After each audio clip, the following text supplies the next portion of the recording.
Talvez a parte mais importante não seja o fim, mas sim o caminho. Vamos assistir aqui um vídeo do tio João comentando uma pergunta de um inscrito, de um seguidor dele, e a gente pode conversar um pouco sobre expectativas, sobre sonhos e sobre realizações. Vamos lá. Tio, sou professor em curso de engenharia em Federal do interior de São Paulo. Era a minha profissão dos sonhos, mas agora me sinto deslocado entre colegas e deslocado entre família. Fui o primeiro a ter um doutorado. Algum conselho? Sim. Primeiro conselho para você, menino Vini. Terapeutizar isso, levar isso para terapia, ter uma terapia continuada onde você possa discutir isso. Sabe por quê, Vini? Eu acho que aqui Assim, ele deu um ótimo conselho, né? Mas vamos ver por que ele vai fundamentar isso, né? Se eu falar que é um ótimo conselho apenas, né? Eu tô puxando sardinha pro meu lado, né? Mas vamos ver qual que vai ser o argumento dele, vamos ver como é que ele vai desenvolver esse pensamento. a gente tinha que começar a pensar que sonho era esse, né?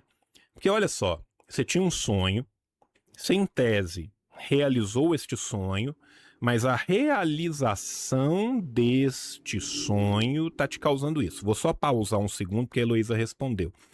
Não tem como não se afetar ou serem afetado por essas coisas. Nossa questão acaba sendo o quanto a gente se move baseado por esse sentimento. É isso. Eu concordo contigo.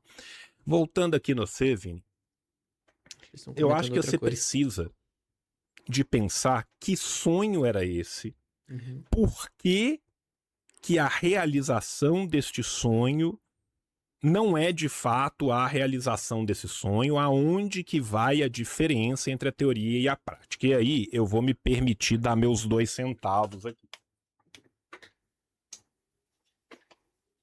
Só. Eu acho que essa interrogação que ele traz é uma interrogação muito comum na terapia, né? Parece até clichê, né? Ah, mas vamos falar do que sonho era esse, né? Vamos questionar, vamos e tal.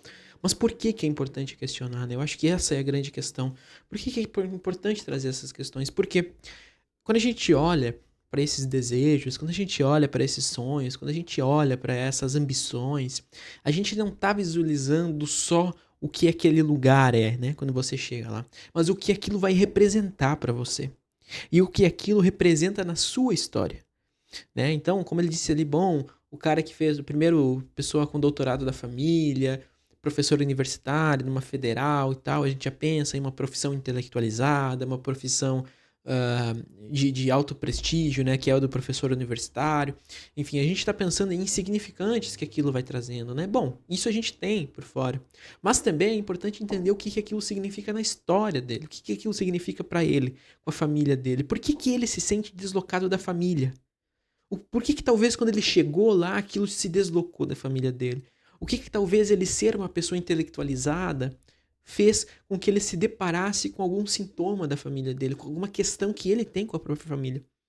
Essas são as questões, essas são as conversas que a gente tem numa terapia, né? E não é sobre dizer se ele deve ou não largar o concurso dele, se ele deve ou não largar a profissão, se ele deve ou não ir vender arte na praia. Não, não sou eu que vou dizer isso se ele fosse meu paciente, né? Mas a gente traz esses questionamentos para ele poder pensar sobre isso, né? Poder refletir, poder entender como aquele sonho, aquela meta, aquele objetivo dialoga com a própria história dele, dialoga com a própria maneira como ele aprendeu a enxergar a vida, né? Essa que é a grande questão. Vamos voltar aqui com o tio João.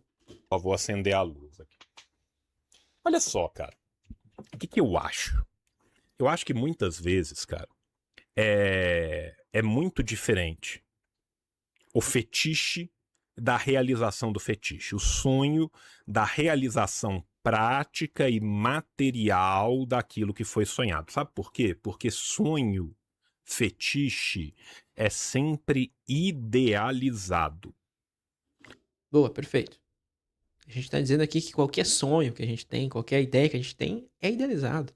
É por isso que a gente chega lá e se frustra, né? Ou chega lá e vê que não é o suficiente. Que a gente chega lá e percebe que não era tudo aquilo, né? Quando a gente adquire alguma coisa, faz alguma coisa e vê se tá, mas não era aquilo que eu tinha imaginado. Né? É porque nós somos sujeitos faltosos. Aqui a gente tem que voltar para Lacan, aqui a gente tem que voltar para Freud. Não somos sujeitos faltosos. A gente sempre vai ter essa falta inata. que a gente tenta preencher, tenta buscar, tenta encontrar maneiras, tenta encontrar situações em que nós possamos preencher. Nem sempre dá, né? Quer dizer, nunca dá, mas nem sempre a gente se sente satisfeito com as coisas que tem, na verdade. Era isso que eu queria dizer, né? Até não vou, eu vou falar teoricamente errado aqui o que eu tô querendo dizer, né? Tá sendo impreciso teoricamente, mas o que eu quis dizer é assim, nunca dá pra preencher. Mas nem sempre dá pra se sentir satisfeito com aquilo que a gente faz. Porque quando a gente chega lá, a gente percebe que era um fetiche, que era uma fantasia, que era um feitiço, né? Isso que o Freud fala do fetiche, né? O feitiço, mas em outro contexto, né? Enfim, mas assim, é que era essa fantasia, que a gente, esse ideal, essa coisa, né? Que talvez quando ele chegasse lá a ser professor, alguma coisa da história dele, da vida dele se completaria que não se completou. Que não se completou. Né? O que você tinha na sua cabeça era uma idealização do que era. Uma profissão que você não exercia, uma vida que você não vivia, um sonho que não era uma realidade, entende? Agora, em confronto com a realidade, você vê que às vezes a profissão é diferente do que você pensava, a relação com seus colegas é diferente do que você pensava, Uhum. o fato de você estar numa federal do interior de São Paulo, provavelmente você teve que passar por uma mudança, provavelmente isso teve que te fazer ou deslocar a sua família para o local ou ficar longe. Olha que interessante o comentário aqui da Lucia, deve ser. Luciana, talvez. Ó, eu fico até com medo quando começam a pensar, tipo, que sonho é esse? Porque nossa identidade fica muito atrelada aos sonhos e objetivos. Olha o medo de destruir tudo do nada. Olha o medo de destruir aquela ideia que eu tenho de mim, aquela idealização que eu tenho sobre mim, né? Porque muitas vezes as pessoas não se pegam pensando nisso, não se questionam muito, porque sabem que no momento que começarem a questionar, elas vão ter que também questionar as pessoas que elas são, questionar as decisões dela, questionar as ideias, as concepções de vida, né? Isso é bem interessante, né? E é isso que acontece, né? E assim, questionar, por exemplo, na ideia dele ali, da primeira pessoa que trouxe essa pergunta, né? Questionar se ele não tá bem com o que é o trabalho dele, com o que é a profissão dele, enfim, não significa que ao questionar ele vai ter que largar, ele vai ter que abandonar, ele vai ter que, enfim, abdicar disso. Não, não significa necessariamente. Talvez é a partir do questionamento que ele possa entender realmente e quebrar esse véu da idealização, como o tio João falou, quebrar esse véu da idealização e poder se deparar com a carreira real, com a profissão real, com a vida real. Né? Se deparar com aquilo que ele às vezes não está enxergando, que esse véu está velando. Né? Se deparar com o que é a realidade daquela profissão. E talvez aí, se deparando com essa realidade, ele possa até ter uma nova perspectiva, possa até vir a gostar mais ainda. Do seu núcleo familiar, você entende? Então assim, cara, a realidade material é muito diferente do sonho que você tinha. O sonho que você tinha é, pô, vai ser super legal, eu vou dar aula do que eu amo, eu consegui ter um doutorado. A prática foi, eu tô longe de quem eu gosto, meus colegas às vezes são umas portas e é foda, sabe? Uhum. Então eu acho que você talvez esteja passando por esse momento dessa diferença entre aquilo que foi idealizado e o dia a dia da realidade. A partir disso, você tem opções de para onde caminhar. Apesar dos pesares, ninguém vira professor se não gosta de dar aula.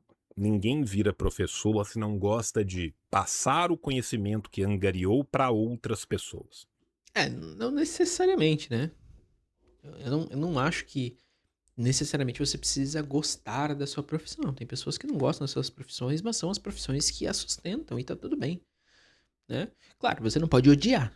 Você não pode odiar, né? Tem que ter pelo menos um mínimo ali de encontro, né? Mas tem gente que tem profissões aí que não gosta, mas é o que sustenta e já é mais que o suficiente, né? Então não necessariamente ele tem que gostar, ele tem que admirar, né? Eu não sei se é necessário isso. Eu imagino, tá, que você tem momentos aonde um pouco desse sonho se realiza.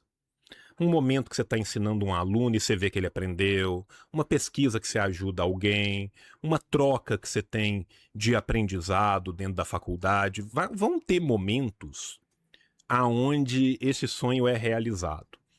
Talvez seja uma questão de, terapeuticamente, dentro da terapia, você passar a entender que as expectativas que você tinha eram irreais, mas que ainda assim existem esses momentos.